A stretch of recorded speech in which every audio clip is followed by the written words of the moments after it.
പുന്നപ്പറ വയലാറിന്റെ ചോര വീണ മണ്ണിൽ നിന്നുയർന്നു വന്ന വി.എസ്. അച്യുതാനന്ദൻ എന്ന പൂമരം നിത്യതയിലേക്ക് മറഞ്ഞു. യുഗപ്രഭാവന് വീരോചിതമായി തന്നെ കേരളം യാത്രാമൊഴിയേകി.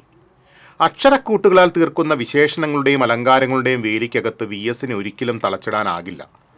ആലപ്പുഴ വലിയ ചുടുകാട്ടിൽ എരിഞ്ഞടങ്ങിയെങ്കിലും ആ തീയോർമ്മകൾ കേരളീയ പൊതുസമൂഹത്തിന് എന്നും ചൂടുപകരും.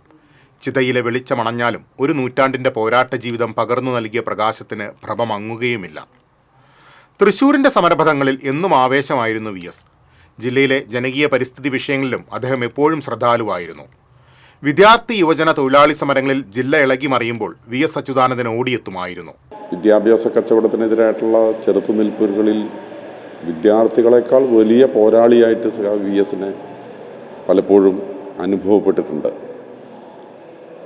ഏത് പ്രയാസകരമായ പ്രശ്നങ്ങളുണ്ടാകുമ്പോഴും അവിടെ ഓടിയെത്താനും ആത്മവിശ്വാസം പകരാനും പോരാട്ട വീര്യം അഗ്നി പോലെ ജ്വലിപ്പിക്കാനുമൊക്കെ കഴിയുന്ന ഒരു നേതൃത്വത്തെ ഞങ്ങൾക്ക് അനുഭവപ്പെട്ടിട്ടുണ്ട്. ലാളിത്യം കൊണ്ടും അക്കാദമിക വിദ്യാഭ്യാസത്തിനെല്ലാം അപ്പുറമുള്ള വളരെ ഉയർന്ന വർഗപരമായ ബോധത്തിൻ്റെയും വിദ്യാഭ്യാസത്തിൻ്റെയും ഒക്കെ ആൾരൂപമായി വി.എസിനെ പല ഘട്ടങ്ങളിൽ ഞങ്ങൾക്കെല്ലാം അനുഭവമുണ്ട്. 1970-കളിൽ മുക്കാട്ടുകര നെല്ലങ്കര പ്രദേശം കർഷക തൊഴിലാളികളുടെ പ്രക്ഷോഭത്താൽ ഇളകി മറിഞ്ഞു. 5-1 പദം വേണമെന്നായിരുന്നു മുഖ്യ ആവശ്യം. പോലീസും ഭൂവുടമകളുടെ ഗുണ്ടകളും സമരം തകർക്കാൻ രംഗത്തിറങ്ങിയ ഘട്ടത്തിലാണ് വി.എസിൻ്റെ വരവ്. ഇതോടെ ഉടമകൾ ഒത്തുതീർപ്പിന് വഴങ്ങി. 82-ൽ ഡിവൈഎഫ്ഐയുടെ കളക്ട്രേറ്റ് മാർച്ചിന് നേരെ പോലീസ് വെടിവെപ്പും ലാത്തിചാർജും നടത്തിയപ്പോൾ വി.എസ്. അച്യുതാനന്ദൻ്റെ സാന്നിധ്യമാണ് പ്രവർത്തകർക്ക് ആശ്വാസമായത്. 2002-ൽ തൃശൂരിൽ ചെത്തുതൊഴിലാളികളുടെ സമരത്തിന് നേരെ പോലീസ് ലാത്തിചാർജ് ഉണ്ടായപ്പോൾ മർദ്ദനമേറ്റവരെ ആശുപത്രിയിലും ജയിലിലും സന്ദർശിച്ച വി.എസ്. ലാത്തിചാർജിന്റെ യഥാർത്ഥ ചിത്രം പൊതുസമൂഹത്തെ അറിയിച്ചു. കാർഷിക സർവകലാശാല വി.സിക്കെതിരെ നടന്ന സമരത്തിനും ആവേശം പകർന്നത് ഈ ജനനേതാവിന്റെ വാക്കുകൾ തന്നെ. തൈക്കാട്ടുശ്ശേരിയിൽ നിന്ന് പെൺകുട്ടിയെ തട്ടിക്കൊണ്ടുപോയ സംഭവം അറിഞ്ഞ ഉടനെ വി.എസ്. ആ വീട്ടിലെത്തി. പെൺകുട്ടിയെ പിന്നീട് കണ്ടെത്തി. ജില്ലയിലെ പരിസ്ഥിതി ജനകീയ സമരങ്ങളിലും അദ്ദേഹത്തിന്റെ ഇടപെടൽ കാണാം.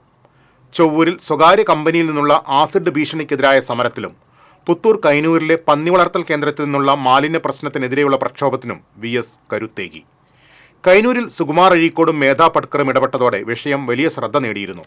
പിന്നീട് വി.എസിന്റെ നേതൃത്വത്തിലുള്ള സർക്കാരാണ് കേന്ദ്രം പൂട്ടാൻ ഉത്തരവിട്ടത്. ഈ സ്ഥലം ഇപ്പോൾ BSFന്റെ കേന്ദ്രമാണ്. വേതന വർധനവിനായി ജില്ലയിലെ നഴ്സുമാർ സമരരംഗത്തിറങ്ങിയപ്പോഴും ആവേശം പകരാൻ വി.എസ്. എത്തിയിരുന്നു. പ്രതിപക്ഷ നേതാവ് എന്നുള്ള നിലയിൽ ജില്ലയിലെ പ്രാദേശിക പ്രശ്നങ്ങളിൽ പോലും അദ്ദേഹം ഇടപെടുകയുണ്ടായി. ആ പ്രശ്നങ്ങളെ നിയമസഭയിൽ ഉയർത്തിക്കൊണ്ടുവന്ന് അതൊരു സംസ്ഥാന പ്രശ്നമാക്കി അദ്ദേഹം വളർത്തുകയും അവയ്ക്ക് പരിഹാരം ഉണ്ടാക്കിയെടുക്കുകയും ചെയ്തു.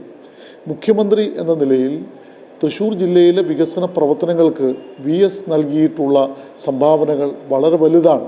ചണ്ടിപ്പുലിപ്പാടത്ത് ഭൂമാഫിയ കണ്ണുവെച്ചപ്പോൾ മണ്ണിനും മനുഷ്യനും വേണ്ടി ഇടപെടാൻ വി.എസ്. ഉണ്ടായിരുന്നു.